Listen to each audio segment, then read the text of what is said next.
Hey, my name is Phil the Cruz. Welcome to Cruising with Phil. I have a special guest. I've been looking forward to this lady for a long time. I met you online last year. Welcome, Clare Kumar. Did I say your name right? You got it right. Yeah. Great. Thank you for coming on the show. You're a busy lady. Hey, welcome back from your vacation. How was it? Oh, you know what? I highly recommend a visit to Colombia. We felt safe. You got to, have any kind of street smarts that you normally would, but beautiful time in Bogota, Medellin, and Cartagena. It was I loved your beautiful. pictures. You were sitting there. I was like, oh, so nice. I didn't even Yeah. want to ask what the weather was like. I just know it's going to be nice over there. I was Yeah, it there. was a good shot of sunshine compared to I Wow. hear the weather here was a bit grim. So it Oh, was wow. part of the goal was to get some sun. Nice, nice. So, Claire Kumar, introduce yourself and tell people who you are and what you're all about. All right. Thank you so much. So, I'm an entrepreneur here in Toronto, and my focus is speaking and coaching, and I do some spokesperson work as well. And it's all really around the exploration of the intersection of productivity and inclusivity. I really notice that our world is, unfortunately, our world and our cultures are often designed to unintentionally squander human potential. Mhm. And I'm really about encouraging organizations to build cultures that invite the best performance of their people. And that requires both design of space and culture so that we can really have everyone contribute their best. And if we do that, we'll have a more fulfilled population, a fulfilled, more happier population. And I think we'll have more great output too. But a lot of what I experience, and I think you feel the same, Yeah. there's toxic noise and light pollution. There's difficult energy. There's open concept offices that we're being mandated to go back to. There's a lot of challenging situations that are not ideal for humans who really weren't built for an urban sedentary life. Wow. I love the name of your pod show, Happy Space. No. Yeah, happy space. It's interesting because I'm also a highly sensitive person. And so high sensitivity being a trait that is considered normal, there's no diagnosis for it. It affects about 1 in 5 people. And part of it is incredible sensory sensitivity to stimulation. And the podcast, Happy Space Podcast, has the initials HSP kind of embedded in it. Oh, yeah, I saw So, that. when you land on a name, you're like, oh, that's it. Yeah. But Happy Space is this concept that we need the spaces and the cultures to invite even the highly sensitive people to be comfortable Mhm. and do their best. Nick, I got a quick question to ask you actually when I saw your title. Happy Space could be environment and also happy space of mind as well, right? Absolutely. Yeah, part of what I talk about are needing three safeties. We all got really comfortable with physiological safety requirements in terms of clean air, clean surfaces, through the pandemic. That was really at the forefront. You've probably heard of psychological safety and Amy Edmondson's work, having a culture that you feel safe enough to speak up in. And then I add neurological safety. Sometimes you'll hear it as sensory friendly, but I really think we need to think beyond just the sensory community into the neurological safety of our environments. Like right now, there's talk in Toronto of a night economy. There's garbage pickup that's allowed in the Oh middle my of the gosh. Yeah. night. There's a lot of modified exhaust and things that culturally are sabotaging the ability for the population to relax. And I think that's something we have to lobby for, unfortunately, but it is paramount, and neurological safety is missing from our work worlds and our urban environments as well. Wow. I talked to Ingrid in an interview about my I grew up with low frequency hearing. I didn't know they had this until I joined the military. And growing up for my whole life, my mom and dad, any kind of loud sound, like even a sensitive sound, like I would just cringe and shake. They'd have to hold me.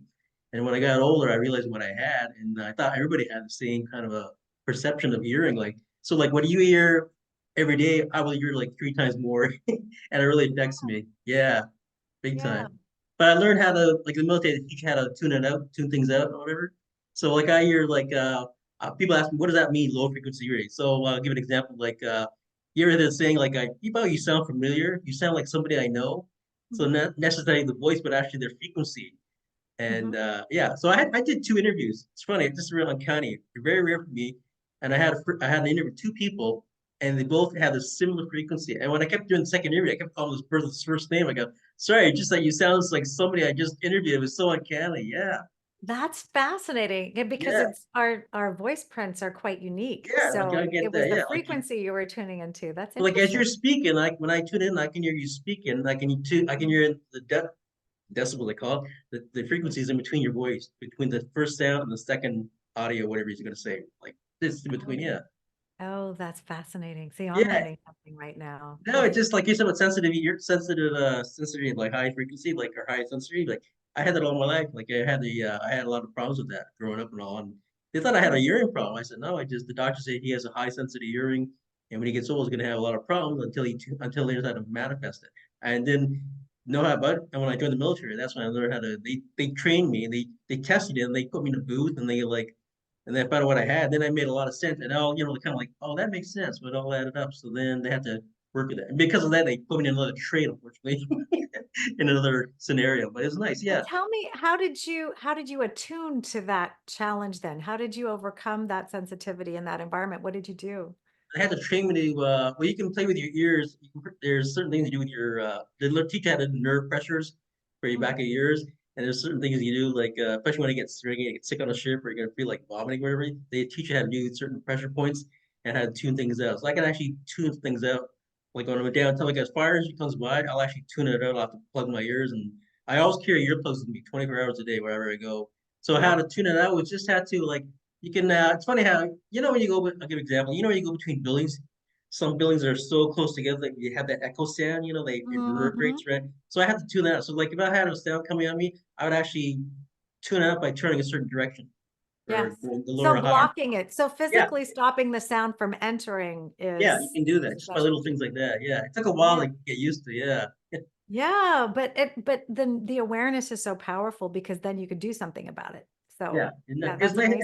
It has disadvantages and advantages about hearing, and you gotta leave your people on phones over distance and cell phones and like that. But it has disadvantages. But I learned to work with it. So the whole thing with the noise pollution with Ingrid and promoting that, I'm big on that. Like I was Mhm. downtown in the summertime. I was watching a show half an hour just on Bay Street and anything in full squares. Just there's a little garden area there, and I swear it was so loud.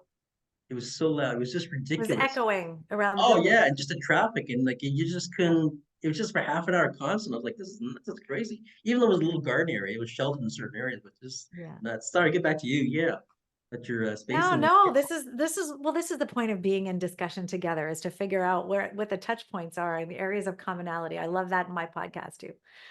what I like about the happy when you spell happy space, your term is like in the army. We had certain situations we have to find a happy space, meaning like for like example, you're in a hole out in the field minus temperatures. So you actually find yeah, I don't really think the word happy space, but actually I'm finding a place inside myself to be comfortable in a zone, like an area, like you go and do your field work and you come back in your little safety zone. So that's why, like you said, happy space for that temporary. So we can have like, would you say we can have like many happy spaces around, or we could just have temporary ones, or what? Well, I think the goal, I mean, the very lofty goal is that the world becomes more hospitable. So there are less unhappy places. There are less Yeah. places where we're feeling taxed and stressed, and we have to feel like, oh gosh, I got to bring my eye protection, my ear protection, to stop the waves of assault that they really become a tax that we're paying through the day. Mhm. And I challenge the fact that we should be that taxed and stressed and have the negative body impacts, because in some cases, we think we can mitigate it entirely, but our body is still absorbing some of that stress. And a lot of times we think there's no damage happening, but it very much is. I mean, there's a big denial that the amount of sleep we need is the amount of sleep we need. And then people will say, well, I'm fine on 6 hours. Well, you think you're fine, but your body would actually tell a Oh, different yeah, story. right. Yeah, yeah. Right. The So I times think, yeah, so I think it's more important to figure out how we can design the safety into the space. And it applies everywhere. Applies I'm gonna everywhere. ask you, Claire, how did you get to all this? Like, how did you get from point A to point B where you're at now, like not point B, but the ongoing process, like where you're at now, right? Like here you are. Yeah. I've seen your seminar presentations, like some of the invites. I've seen some of your pods, and I go like, I Yeah. say, go, how did you start from all this? Like, you have to come from somewhere to get into this. Like, you just don't just, Yeah. And yeah, I'd say the through line is curiosity. yeah. And curiosity first took me from high school into a biology degree. So I've Oh, always been interested in human physiology, psychology. And then I I realized I wasn't cut out for a lab and I didn't feel comfortable just going into teaching, not to minimize teaching. It just felt like the environment was too constricted limited. for me. Yeah. I like a little more out of the box and a little I've learned the terms for it now, looking at adaptation innovation theory. I You would think because I went into organizing and productivity that I would be someone who's looking for a lot of rigidity but in fact, I'm more towards the creative entrepreneurial side that needs to have more flex. So I didn't go into teaching, wasn't going to go to med school, didn't want to work in a lab. And so I ended up going into business and marketing, and my love of creativity found a real outlet in marketing for a number of years until the corporate world really was one of the places that designed me out of it because the construct of work, and we're seeing this so much now, since people have had an opportunity to get in tune with what a rich life really means in the pandemic. And they've learned that, oh my gosh, I want time to have dinner with my family. I maybe don't want to be flying all around and changing keys with my husband at the airport. This is from a friend of mine, the two C-suite level people, and juggling a busy life with three kids. And so I knew early on that I wanted a better quality of life, and that meant more autonomy. So I began a practice of organizing for people in their homes and their offices back in 2005 when I was in Montreal. And Montreal, being in Quebec, had amazing daycare subsidized by the government. And that gave me the opportunity to explore doing something different. And also the privilege of being in Montreal at the time meant we were closer to owning our own home. We had a little more financial flexibility. Then I moved back to Toronto, and all of a sudden, we had a mortgage again. Childcare was 5 times as expensive Oh my as God. Montreal. Wow. And all of a sudden it was like, okay, well, hang on to your corporate job, which I tried to do for a year. It ended, and I tell the story in the first episode of the Happy Space podcast, where I tumbled down the stairs one morning when I learned that Birkenstocks and pantyhose don't mix. Oh, you So literally fell down the I stairs. fell down my full Wow. flight of stairs at Oh home my getting God. ready for work one morning. It was a November rainy morning, and um, I knew I had to radically redesign things, and if work wasn't going to give me the terms, and that's what a lot of people are facing right now as offices want to mandate people coming back to the office. I knew I had to forge out and really commit to entrepreneurship and doing my own thing. So since 2008, January, which was a really not the most ideal time to start and fully commit to entrepreneurship, that's when I did. And since then, I've been blessed. I've been coaching people at home, at work. Now I predominantly coach executives, many who are neurodivergent with ADHD or other executive challenges, sensitivity, and work with leaders and their teams on inviting performance from everyone. And I've through the organizing work I did in people's homes and offices and spaces, I got more of an appreciation of space design, and that's an area of exploration now of personal interest, which I bring in professionally and bring the highly sensitive lens to an appreciation of a space. And so I have a lot to say about how we design events, how we design working spaces, how we design our home space from a real user perspective and high sensory noticing. So I love being part of those conversations. I've had a rich media career in Canada, contributing to. I was on The Social for 3 years, Marilyn Oh, Dennis show really? a couple of years, Stephen and Chris, few episodes, and Hey, that's why you look familiar. Oh my goodness. Wow. It's Yeah, a lot of television. I still yeah, work as a wow. spokesperson for brands. I'll be going on Okay, CH. now I got it where you clean. I can tell you, like I've seen you before. Like when I first met you online, I met you like, and I saw you at the pod when you first met in person at the pod Yeah. meet. I was like, why she looks so familiar? Like, and I never thought about that. Wow. Yeah. So that could be where you've seen me before. Could Yeah, be. yeah, because you got a familiar face. I know I'm bad with names, but like Well, and you might faces, have I heard me.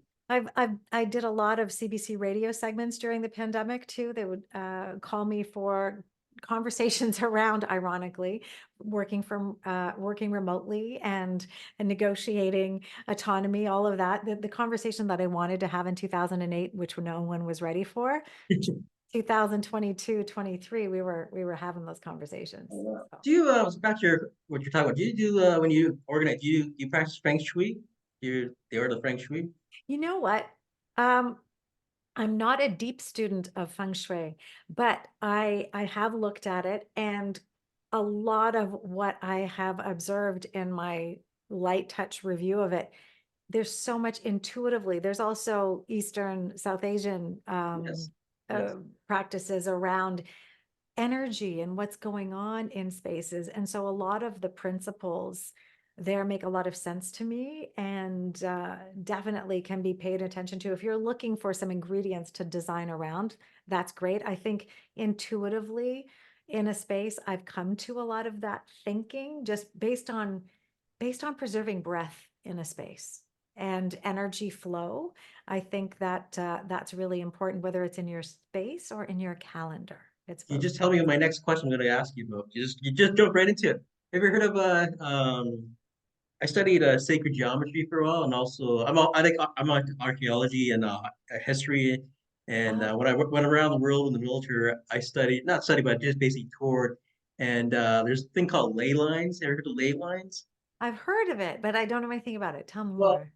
aside from the mystical part, the spiritual part, there's an actually physical part where the book scientists have actually proven that Yes. certain parts like ley lines are based like they're horizontal, vertical all around the world. So, big example, some lanes will follow another part of the like a structure, like say Bethlehem is on the same line as Cairo, Giza Uh-huh. Plateau, same ley lines. So, but Uh-huh. they found to your thing about the energy, I found that when I was traveling there are certain points, even like you're gonna have your own space here, you find there's you ever go in certain areas and you feel like nice energy and you go around a certain area and you just feel like I got away from that area, you know? I always found that I'm very sensitive to that, like through the years. And I've Yeah. always like taken that into account, like when I was in Cairo, when I was in the pyramids, and I felt like I was at home, like a second home to me. I felt so comfortable. But when I went to Moscow, I got posted in Moscow, Russia. I was so agitated and just around the monuments and all. Just so there's a whole study about Okay. the sacred geometry and also ley lines.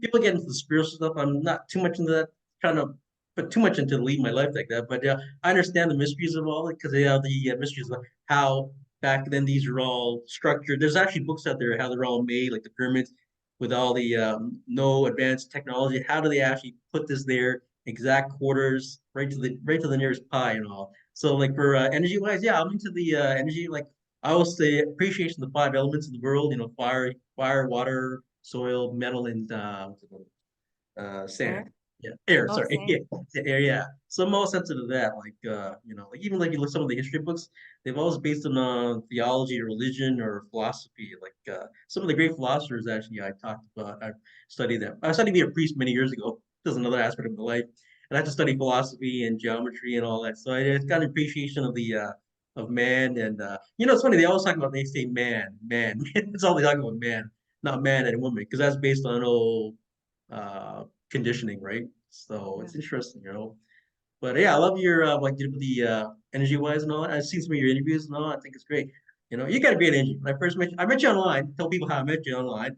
You're in a situation where we have to go back and forth on Facebook, and then that's how we met. And then Yeah. I met you. I heard about you through Ingrid and other people, and then we met at the first my first pod meet was and Yes. and I, as soon as I saw you right up, and you knew me right away. And then I didn't know because you changed your hair back then. It was a different style, right? So now you knew me right away. I ran up to you, shook your hand, and we started talking. I just felt that nice energy, you know, nice.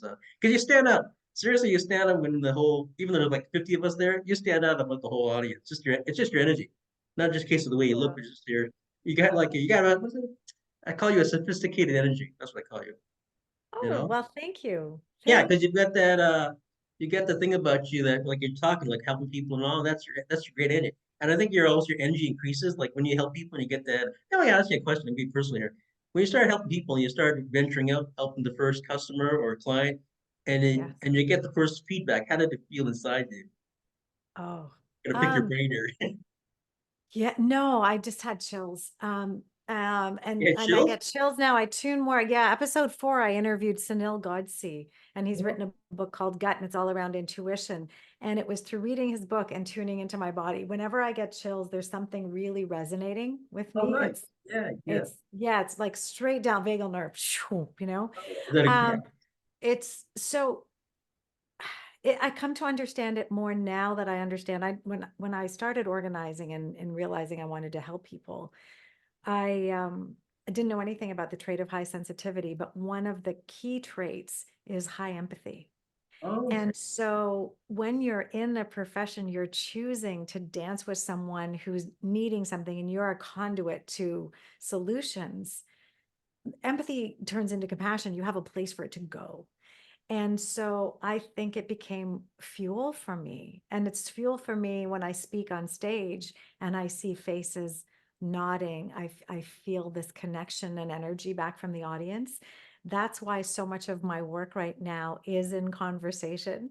I have the podcast I do every couple of weeks, and every month I host an open Zoom call called Happy Space Hot Topics.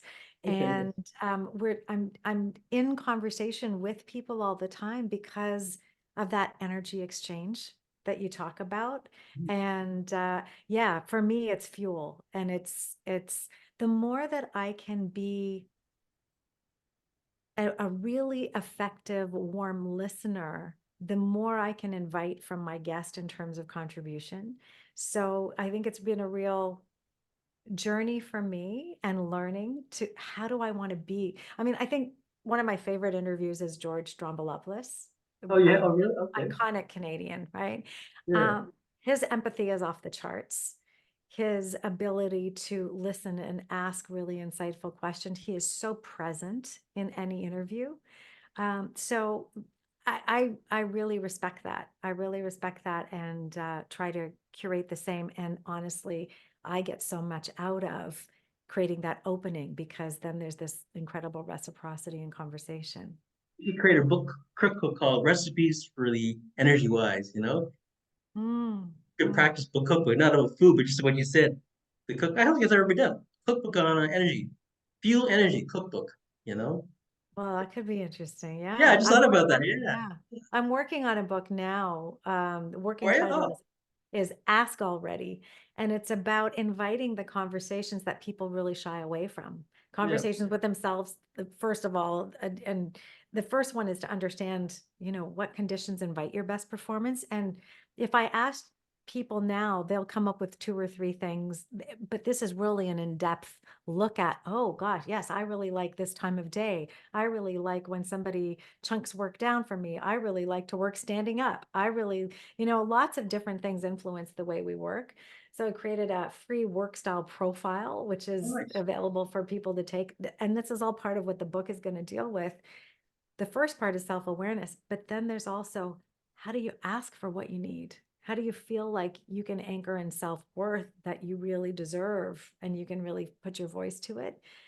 And then how do you work with your team and invite the best performance? And then how do you have the conversations to co-create that together? So I think there's so much misunderstanding in terms of misunderstandings between people. And we really need the conversations, the nuance to really understand and then go, oh, now that I know that, boom. You can think back to past misunderstandings where you just were missing a Yeah, perspective. just like yeah, And as soon exactly. as you get that, you're like, oh, well, if I'd known, it's the patient conversation and curiosity is the key to unlocking a much smoother existence all I was around. also talking about the human ego, like especially for men. Like I have a saying I talked about some of my interviews about the human ego. I had 4 things I produced through the years. And I say, with the human ego, if you can get past your ego with these 4 things you say, or 4 questions, or 4 things, as I'm sorry, I was wrong, thank you, and I need help. If you can get past the human ego, especially males, I'd say for myself, you lower down your ego, let down that guard. You're actually, like you said, a better person. You're actually not putting up this front, and you're actually opening up your. I found that there's opening up my ways on. I don't have a problem making a mistake. Like as this morning or just now, as you advised me how to do the screen, I had no idea, and I was like, "Thank you, Hab, for showing me." Yeah, but some people would take it to offense, like, "Who are you showing me this?" Like, "Why are you taking? I'm doing the host here. What are you showing me how to do?" But no, I'm glad you showed it to me. So I'm grateful for that. That's just being accepted, right? And that's just letting down the ego, right? Because you're the professional. I'm so new at this, right? But sometimes we can't get. I guess it's like I Oh, meant old school. We're based on old principles being raised a certain way, but that's all. That's out the door now, right? Because yeah, it's well, it's interesting you say that because I'm about to give a talk next week to Canadians who are considering furthering their career here. And one of the challenges I know from talking to a fourth year U of T business students, I heard of a few South Asian students that we don't ever admit we're wrong. Like that's weakness if you admit you've made a yeah, mistake and wow, wrong. yeah. Yeah, and so part of what I'm going to be talking about are what are norms here and what you might want to consider in a way of being and owning mistakes is it's a big one. It's a big Yeah. one, and there's a bravery in doing it for a lot of people. So It's like you said, bravery and winning your stakes. I made my few, believe me. A lot of when you look back, yeah, you laugh, and when you look back, and then you go, but like you said, everything's a learning process. One step leads to another. I was like being the fly on the wall, like as we are doing the conversation, like whoever listens to the conversation, even like I asked you before, people hear you and see your presentation, like, oh, you ever wonder like how you can inspire that person, or what did you do that affect that person? They may come back to you and talk to you about that. And I have been a few scenarios where I've actually been complimented about a guy in the gym who was overweight and people were making fun of him. He came back to me 5 years and said, "You know what? You're the only one to give me a compliment, give me a boost," and it actually changed his whole lifestyle just because of one statement. And I always yeah, I always take that to heart. Be careful what you say to people because yeah. you can either invigorate them or you can just put them the other. But I'd rather just invigorate, inspire. Sorry. No, that's it. And I think this curiosity and courtesy, fundamentally integrating respect in what we do, it requires minimizing the ego and stepping into humility to stay in that place of curiosity. And sometimes we're feeling under pressure or attacked. We feel like we need to bolster and own something. Yeah. But you just said, you're the professional, I'm the beginner. I think the beauty is in holding on to a beginner's mindset always, because there's always more to learn. I'll learn just as much from you as you might from me in a I love that. conversation. That's what I was okay. Learn from the teacher and the teacher from student. The old saying there somewhere. But I will think every day you're learning. I type my next is every day is learning principle. I got 1 minute and a half left. I'm gonna let you end it off your way. Just want to say thank you. And you want to throw anything coming up for yourself? Well, I would just invite people, maybe if that work style profile sounded interesting and you want to articulate, even for yourself, what invites your best performance. It's clarekumar.com is where you'll find everything, and you'll find all the free stuff under Happy Space. Okay. And under Happy Space, you'll find that work style profile. So if that's interesting at all, go explore the free stuff there, because there's a lot of content. There's blog posts, there's a podcast, but that You get quite a profile. bit. Yeah, yeah. Yeah, what I'm hoping with the profile to do is build some research that I can say to organizations, look, this number of people wants to, work late. These people are the morning people. There's just going to be some insights of greater understanding into humanity there. What I'll do is I'll add your link to the. I'll send you a copy of the video. I got less than 1 minute left. I want to say thank you so much, Claire. It's been an honor meeting you online, in person, and on video, and I hope to have you back. And thanks for inspiring me. And I think you inspire a lot of people. I just love your energy. You're just great. You're an Thank you. amazing. Take 10 clears and one scenario, you make a better world right there. you know? Thank you so much. You're well. Great Have a to good weekend, and I'll send you a copy of the video. Thanks for coming on the show. I'm just going to My end it. pleasure. My pleasure. Have a Anytime. good weekend. Take care.